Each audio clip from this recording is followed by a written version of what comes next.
August 1964. The mighty F-8 Crusader catapults into history. Feared by all North Vietnamese pilots, this lethal fighter earns the nickname MiG Master.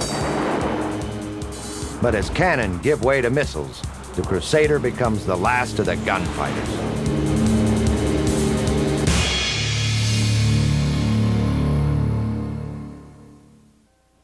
My fellow Americans, as President and Commander-in-Chief, it is my duty to the American people to report that renewed hostile actions against United States ships on the high seas in the Gulf of Tonkin have today required me to order the military forces of the United States to take action in reply.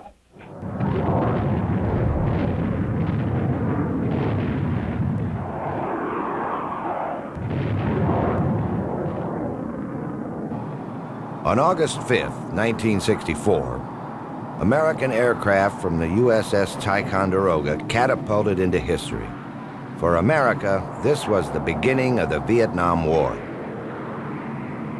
As with Korea over a decade before, the U.S. Navy was the first to engage the enemy on a large scale.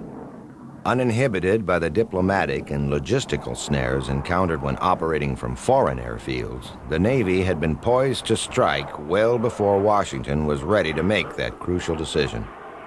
Most of the attack missions were carried out by A-4 Skyhawks, A-1 Sky Raiders, and A-6 Intruders.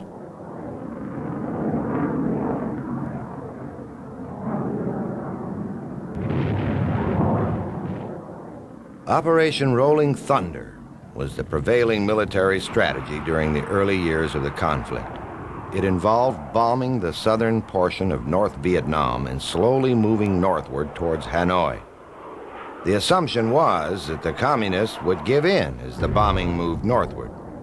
However, this scenario underestimated the resolve of the North Vietnamese.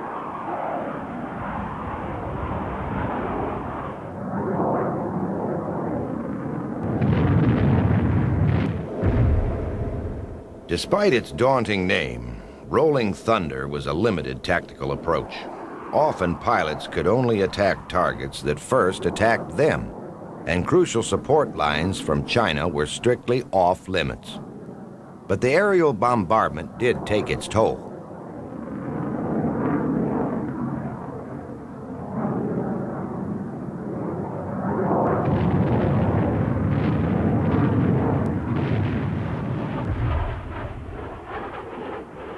Under pressure from American attacks, the Air Force of North Vietnam was pressed into service.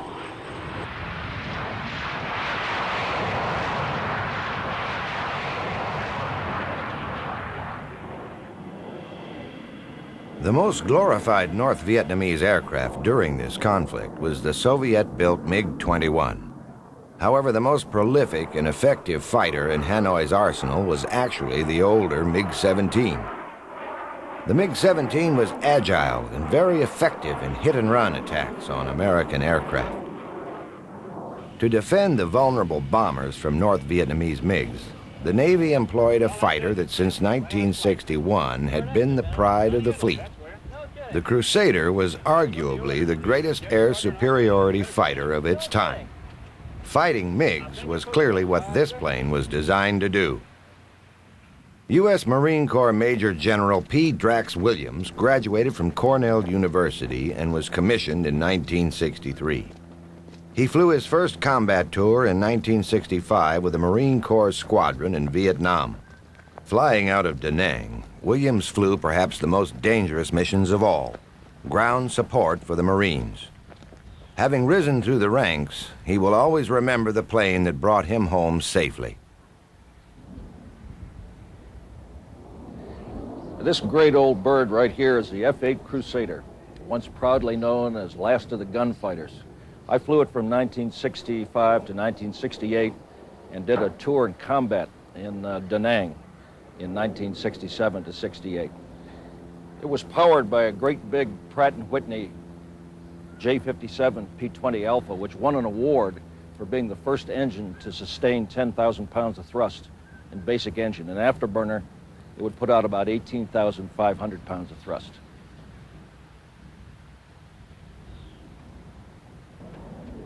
There are several interesting features about this aircraft. One of them is this unit horizontal tail. It didn't have elevators, and at the high supersonic speeds that the aircraft flew at, the whole tail moved up and down, which of course controlled the pitch. Another were these ventral fins right here. These were added on after several accidents. As the aircraft was being catapulted off a carrier, sometimes it tended to swap ends. These babies kept them straight.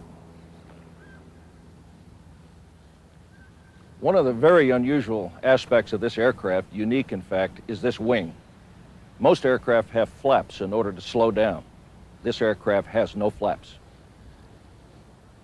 This wing raises up and the fuselage lowers. That allows the bird to slow down so the pilot can either land aboard a carrier or ashore. If due to some reason, battle damage, the wing doesn't come up, then he has to land in excess of 200 knots to avoid landing on the tail. At the onset of the Vietnam War, the Crusader was combat ready. In the early days of the conflict, it was used extensively as a fighter escort, protecting bombers from MiG attacks. Vectored to enemy aircraft by E-2 Hawkeyes and Super Constellations, the speedy Crusader would engage enemy fighters well before they could become a threat to the vulnerable bombers. It was in this role that the Crusader earned its famed nickname, MiG Master.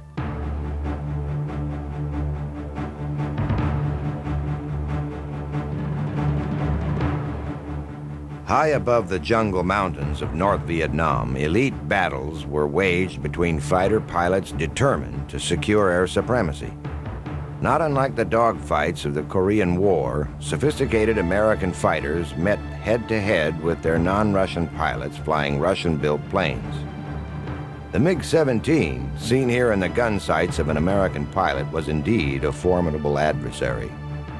But the North Vietnamese pilots are generally considered less skilled than the Russians, and were thus thought unable to use the plane to its fullest potential. MiG-17 pilots practiced hit-and-run tactics, preferring to leave the scene rather than sticking around to fight.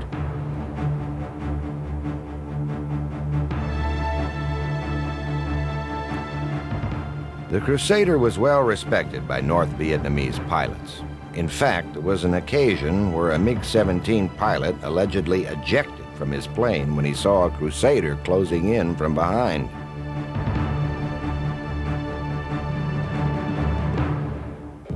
This is rare footage of MiG-21s being shot down over North Vietnam.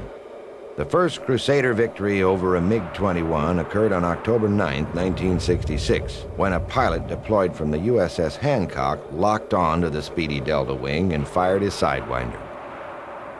Although the F-4 Phantom accounted for 3/4 of all MiG kills in Vietnam, the Crusader boasts the highest kill ratio, scoring 19 MiG kills with only 3 air combat losses.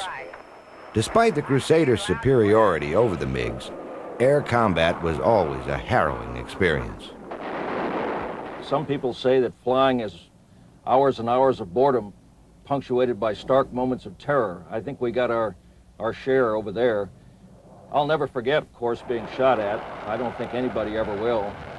That's the first time I think you're ever convinced of your own mortality.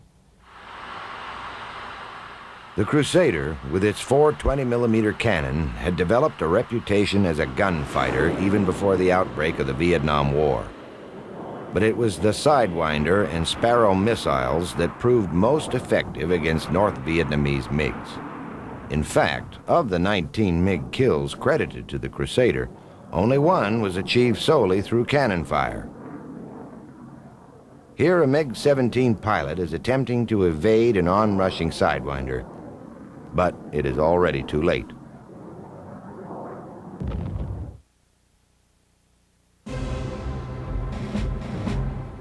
In order for a fighter pilot to be combat ready when called into action, he must be well practiced in the elite art of aerial combat. This is Miramar, California, nicknamed Fightertown, USA.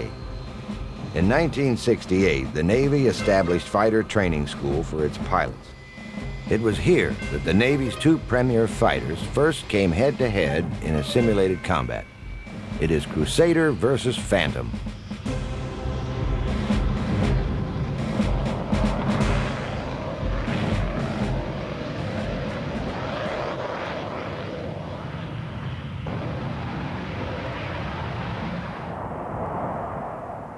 In what is now known as Top Gun School, this mock dogfight training was underscored by the intense rivalry between the pilots of these two very different aircraft.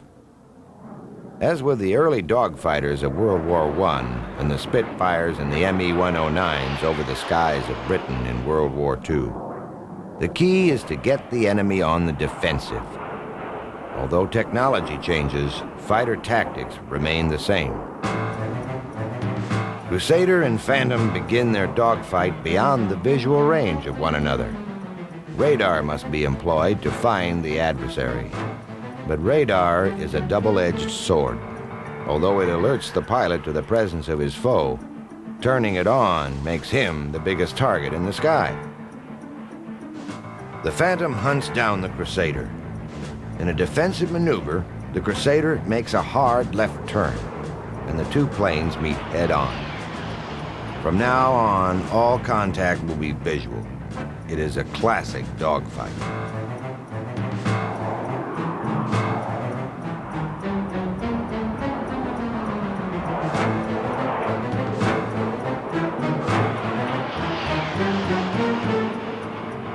In the 1960s, the Crusader and the Phantom were arguably the greatest air superiority fighters in the world. And not surprisingly, the rivalry between the two was intense. The Crusader pilots saw themselves as true fighter jocks, uninhibited by the multi-mission role performed by the Phantom. Likewise, Phantom pilots joked the Crusader's cannons represented the technology of an older generation. But like all inter-service rivalries, it was that of two siblings. They were competitive, but when push came to shove, they were on the same side.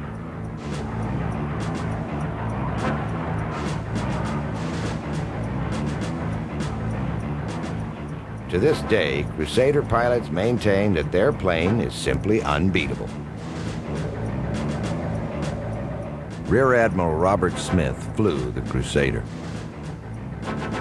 Cleaned up and in a fighter role, it is the best airplane there is to fly. It is more fun than anything you can imagine. It's the hot rod, the sports car of aviation. I've never met a person who's flown it in aerial combat, dissimilar tactics or dogfighting in the old days, who didn't really enjoy it. Now, to land it and bring it aboard a boat, now that's a different question. One of my most vivid memories is, of course, bringing the airplane aboard ship. It was hard to bring aboard ship, always accelerating or decelerating, and if you didn't fly the airplane, it was going to fly you. And then once you got aboard, if you got a perfect three-wire, which is the best pass you can make, on a small carrier, that was about 12 feet, hook to ramp clearance.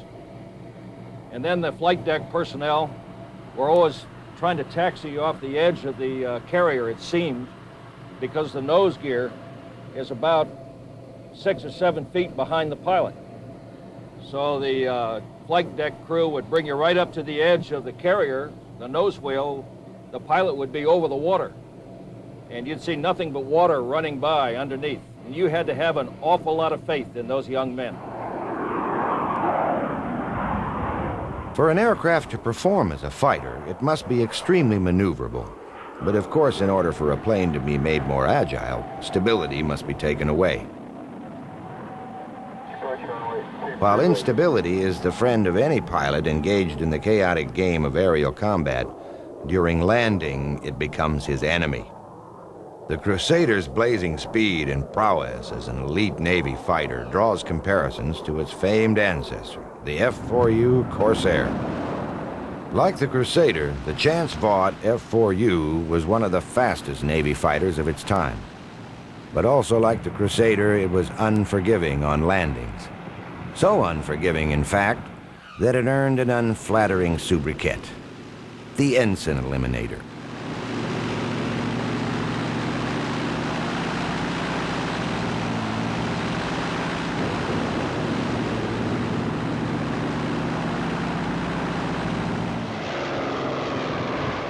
For obvious reasons, the Navy was not fond of airplanes that were difficult to bring aboard a ship. For 3 years, this distinctive fighter with its inverted gull wings had helped to neutralize Japanese air power. But during this period, it only operated from land bases. Then something happened. Losing their grip on the Pacific, a desperate Japanese military began their infamous kamikaze attacks. Diving headlong towards American ships, these suicide-bent pilots could outrace any Navy fighter, except the Corsair. As kamikaze attacks became increasingly relentless, the Corsair was pressed into squadron service aboard U.S. carriers, where it would serve with distinction until the end of the war.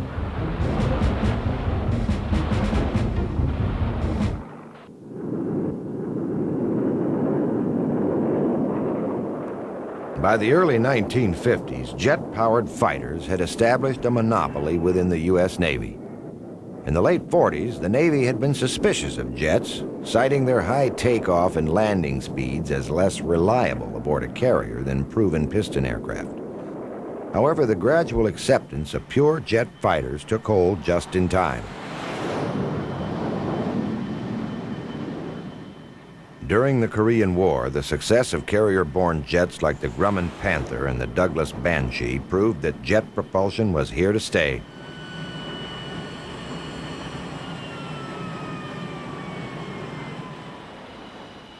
The Chance Vought Company had less success in the early days of jet aircraft than did their competitors at Douglas, Grumman, and North American.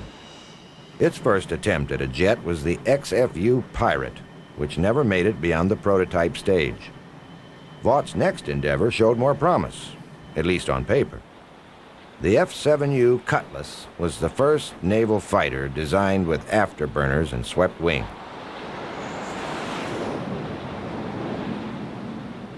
Despite its potential, the Cutlass was plagued with problems. Its weak climb rate earned it the nickname Gutless, and its high accident rate made it unpopular among naval pilots. After producing 2 losers, Vought was falling from favor with the Navy, and in 1952, when the Navy released specifications for a new Mach 1 fighter, Vought had only one last chance to produce a winner. With their backs to the wall, the Vought team forged ahead with unprecedented swiftness. By June of '55, the Crusader took to the air at Edwards Air Force Base. On its maiden flight, test pilot John Conrad did the unthinkable. He went supersonic.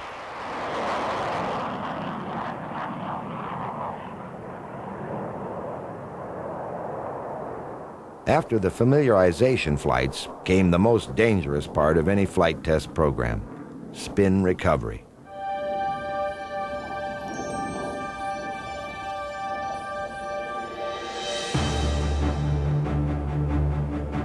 During a spin test, the pilot will drop over 30,000 feet in a matter of seconds. He must examine the responsiveness of a plane he is uncertain will even stay intact, all the while enduring the disorienting and physically punishing effects of excessive G-forces. John Conrad endured the brunt of spin testing for Vought, and the Crusader never let him down.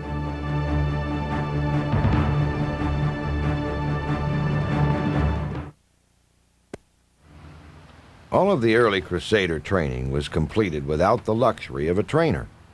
In fact, it would not be until 1962 that a trainer would be introduced. Many pilots who flew the Crusader early on felt that this trainer came too late. Test pilot John Conrad explains. I must add that the Navy at that time in life did not believe in building two-place tactical trainers. The Air Force did. I feel that the Navy might have saved several of the losses of airplanes by neophyte pilots had they been trained in the two-place airplane.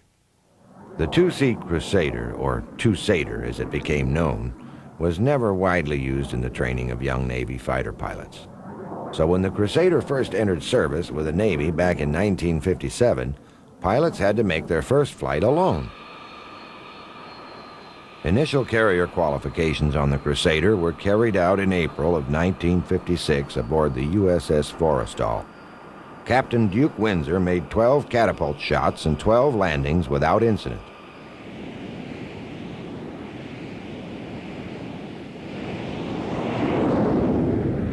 Surviving the ultimate test of any potential naval aircraft, the Crusader began its service career with the Navy.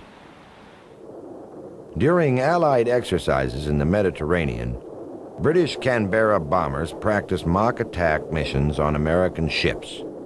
The impunity with which the high-flying Canberras carried out these attacks did not please Admiral Cat Brown of the 6th Fleet.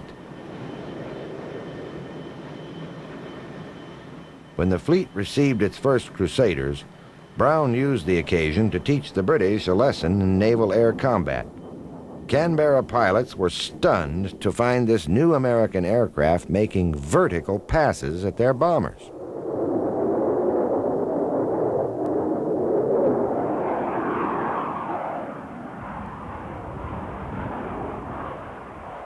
The British were not the only aviators to be outperformed by the Navy's rising star. Since 1955, the F-100 Super Sabre had held the world speed record of Mach 1.25. As the world's fastest airplane, this sleek fighter bomber was the pride of the U.S. Air Force. However, with the arrival of the Crusader, the F-100's records began to fall. In late August of 1956, Duke Windsor took the Crusader to Mach 1.5. shattering the F-100's record. A year later, a young Marine pilot named John Glenn would attempt a record-breaking coast-to-coast flight. It was called Project Bullet.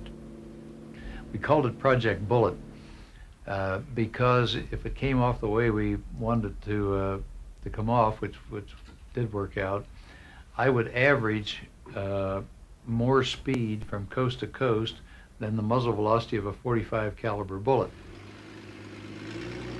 What Project Bullet also achieved was to fuel the intensifying rivalry between the Navy and the Air Force. The Air Force had held the record, and we wanted to break the record, and we did. In fact, we asked the Air Force if they would loan us some of their jet tankers for this, and they refused. The plane that we actually used for this was a photographic version, which happened to have a little more fuel and also had cameras that would take side pictures as well as vertical pictures. And so we loaded all the cameras up and started them running at a regular speed, taking off out of Los Alamitos. And I think we did the first continual strip picture, clear cross country from west coast to east coast. While the Crusader was busily breaking every record in the book, Chance Vaught was aiming even higher. In 1956, they designed a plane that was meant to be the ultimate air superiority fighter. This is the F-8U-3, nicknamed the Super Crusader. The Super Crusader was an aggressive-looking airplane, but although it shared the F-8 designation with its little brother, there were many differences between the two fighters. In 1957, the era of the gunfighter was already perceived to be nearing the end.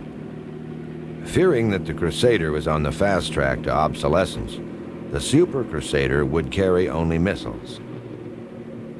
Another difference was the addition of large ventral fins designed to help keep the plane stable at transonic speeds.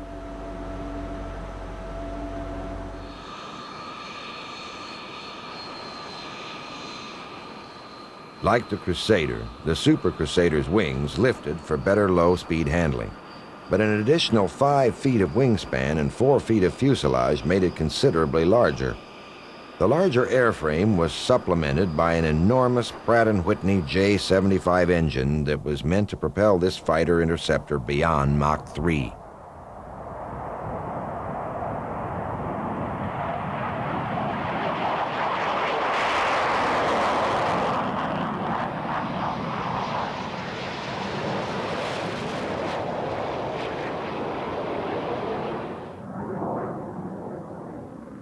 The Super Crusader was first flown by test pilot John Conrad in June of 1958. Later that summer, it would reach a blazing Mach 2.6, and in a final round of test flights late in the year, it remained the only competitor to the mighty F-4 Phantom. From a performance standpoint and an air-to-air combat standpoint, i.e.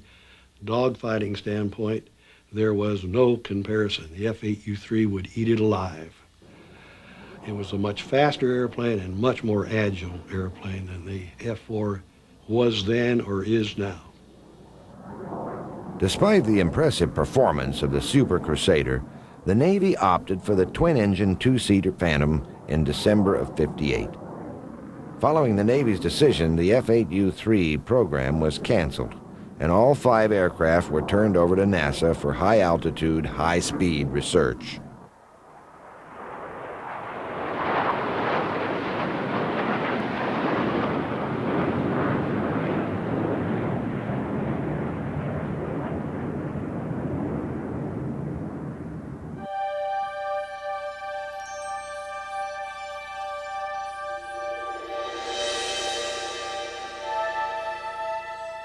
While the Super Crusader program was in the process of cancellation, improvements were being made to the original Crusader.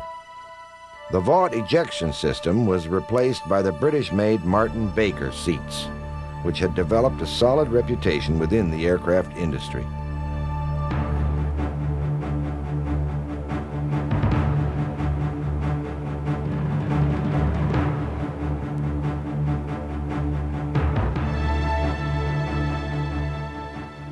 Because of the dangerous nature of carrier flight operations, the seat must safely eject the pilot at low altitudes, low speeds, and even underwater.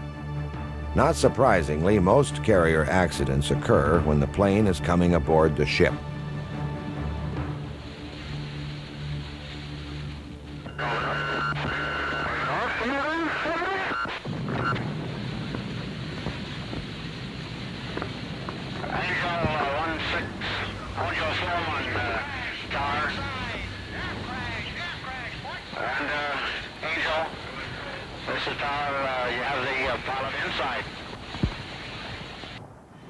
Naval airplanes are constantly subjected to crushing landings.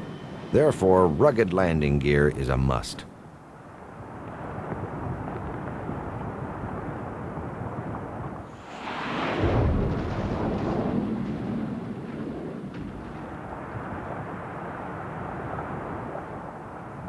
When the Crusader experienced a disturbing series of landing gear failures, Vought engineers conducted an additional series of drop tests in an effort to strengthen the existing gear.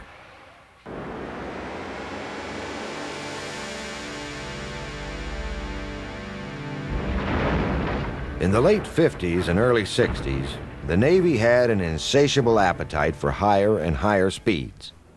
The massive Pratt & Whitney engines were upgraded, and at the beginning of the turbulent 60s, the Crusader continued to set the pace.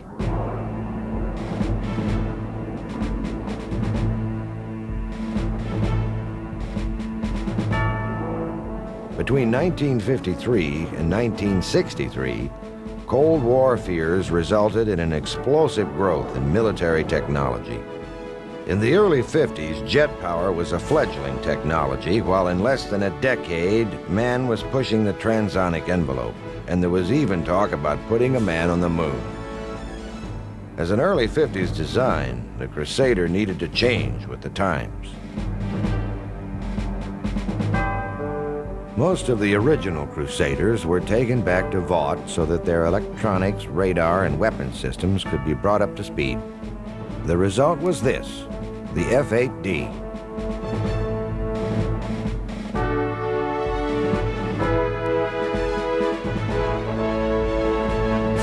This improved Crusader contained the technologies necessary to maintain an advantage over even the newest Soviet fighters. However, the Crusader's first call to action would not be against Soviet MiGs.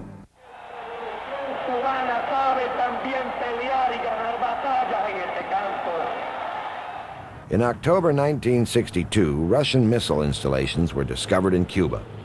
For 10 long days, the world stood on the brink of war. When a high-flying U-2 spy plane was shot down over Cuba, the U.S. was forced into a different strategy. Photo coverage of Cuba needed to be at almost treetop level to evade Cuban radar. It was here that the photographic version of the Crusader met its first critical challenge. Dubbed Operation Blue Moon, one Navy and one Marine photo Crusader squadron began an intense series of low-level recon missions over Cuba. By the end of the conflict, 160,000 pictures were taken, and both squadrons were personally decorated by President Kennedy.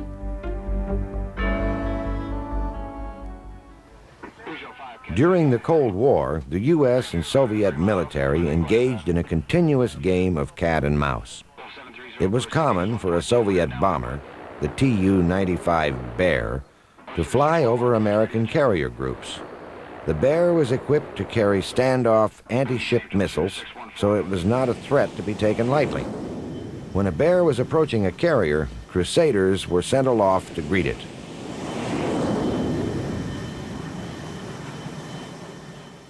Crusader pilot Hal Loney recalls one such experience. They had a bear and a bison en route to fly over the ship. Anyway, we get out there and we fly a wing on the bear and the bison. I tell you, that's an eerie feeling. When a gun is tracking you everywhere you go, just like that, looking in there. At the same time, these guys are standing in the windows with a Pepsi-Cola bottle. The Crusader had been designed to chase Soviet bombers and tangle with Soviet MiGs. As a Navy fighter, it represented a far-reaching extension of U.S. military power, employed to thwart the perceived expansion of Stalin and Khrushchev. However, its baptism of fire would not be against the Russians. By 1959, the leadership of North Vietnam had become dedicated to the goal of creating a unified country. Conflict was nothing new to this region. In 1945, independence for Vietnam was claimed by Nguyen That Tan, known to the world as Ho Chi Minh. Beginning with a voluntary force of only 34, Ho Chi Minh built an army large enough to drive the French from the region. After the victory at Dien Bien Phu in 1954, Ho Chi Minh and his military mastermind, Le Duan, began looking southward. Through a network of trails, bridges, and rivers, the North Vietnamese funneled supplies to the south to support a communist insurgency against the government in Saigon. From the very beginning of what would become known as the Vietnam War, the North Vietnamese were totally committed to the war in the south. By contrast, the U.S. government decided to take a limited approach to the war. The strategy taken was to pacify the North Vietnamese military without implementing provocative measures that may have angered the Soviets. For aviators flying against the North Vietnamese, this limited policy was both frustrating and dangerous. You're flying along and you can see a missile site down there, or a SAM missile sitting on a launcher, or a AAA, whatever, and you couldn't shoot at it because it was off limits unless it shot you or your wingman down, then you could go shoot at it. Well, or you fly down the same road, the same altitude 5 days in a row, and you knew sooner or later that, you know, they're going to figure out that, hey, Louis, here he comes again, let's shoot him. And those were frustrating times. When America entered the war in Vietnam, the North Vietnamese mobilized their entire population to the war effort. Every able-bodied person in North Vietnam participated in the defense against the Americans. Anti-aircraft gunnery accounted for some 85% of all U.S. aircraft losses over the North.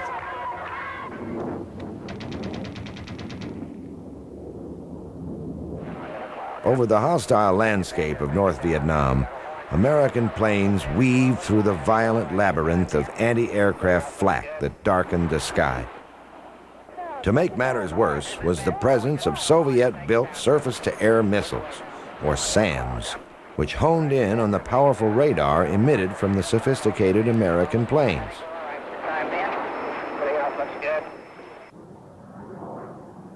In an attempt to quiet North Vietnamese guns, Crusaders were outfitted with a hardpoint on the port wing, enabling the pilot to fire Zuni rockets.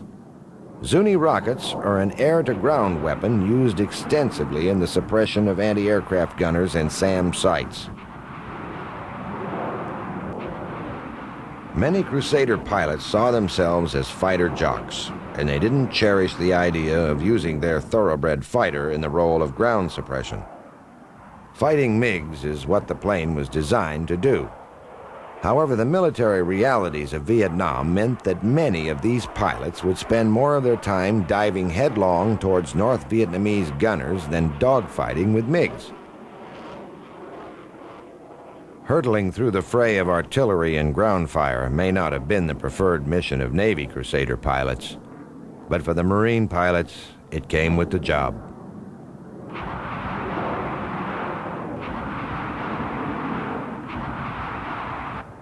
Not all Crusader squadrons operated off the decks of carriers. By the end of 1965, most Marine squadrons were consolidated at Da Nang. Marine Crusader pilots were responsible for combat escort, flak suppression, and ground support. It was here that Major General Williams flew his first tour with the Marines. 235, the Death Angels. I joined them in Da Nang in summer of 1967, and within a week we were flying combat escort missions for the bombers up north.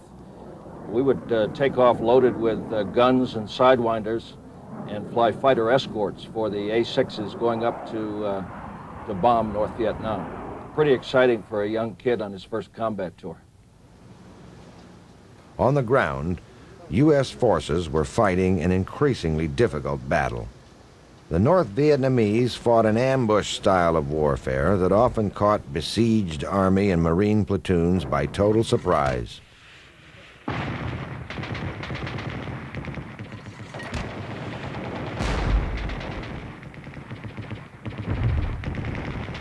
When an attack was underway, embattled ground forces depended heavily on air support.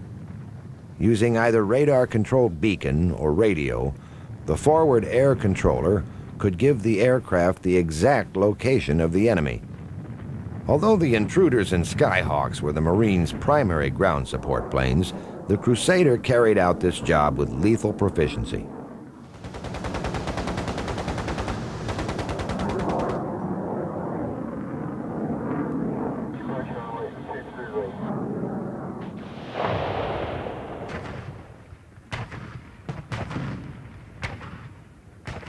The Zuni rocket was a simple yet effective weapon. Screaming down towards the target called in by the ground troops, the Crusader pilot simply aims and fires.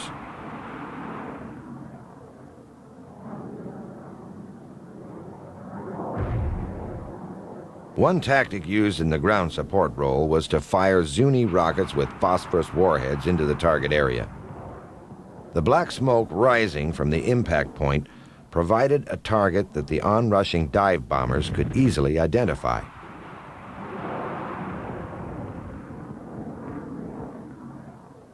It is difficult to measure the success of close air support in the Vietnam War. As rockets and bombs disappeared into the thick jungle canopy, the best a pilot could hope for was news that his ground troops had been reprieved. The best missions were obviously the ones we flew in support of our ground troops. That was the most satisfaction when the guy on the ground would tell you, "Great job, you just saved a bunch of my Marines' lives." As with all naval aviators, the mission is never complete until the aircraft comes back aboard the ship. There is a saying among aviators that flying is man's second greatest thrill. Landing. There are many medical studies done in Vietnam during the war where pilots over a period of years were hooked up with heart monitors by the flight surgeons in the squadrons. And the results were the same every single time. The heart rate of the pilots coming back aboard those carriers at night was always higher than it was when they were in combat over North Vietnam. As the Vietnam War dragged on, the Crusaders' involvement steadily decreased. In 1967, the F-4 Phantom logged more flight hours than the Crusader for the first time in the war.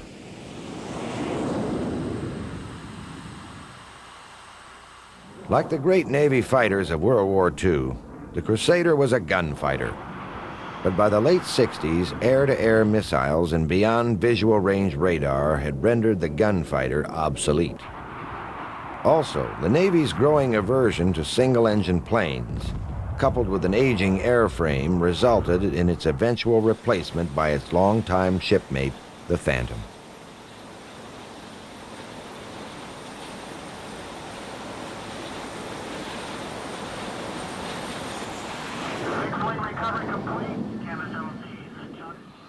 Many of the retired Crusaders found a home with the navies of France and the Philippines.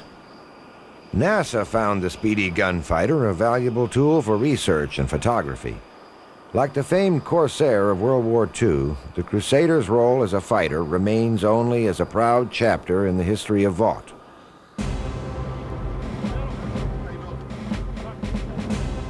In June of 1989, the last of the gunfighters prepares to take off for one final flight. The Crusader retired as a Navy fighter in 1976, the same year the Navy retired the last of its small Essex-class carriers. Considering the long relationship between airplane and ship, this dual retirement was appropriate. The Crusader would continue in its role as a photo bird well into the 80s until it was replaced by the F-18 Hornet.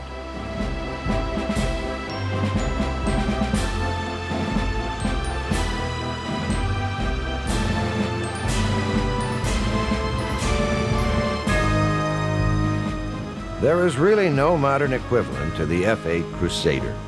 For the past 3 decades, the Defense Department has demanded that all new aircraft must perform a variety of functions, from aerial combat to bombing. Multi-mission aircraft have forever replaced the proud line of pure fighters that began in World War I and ended with the Crusader.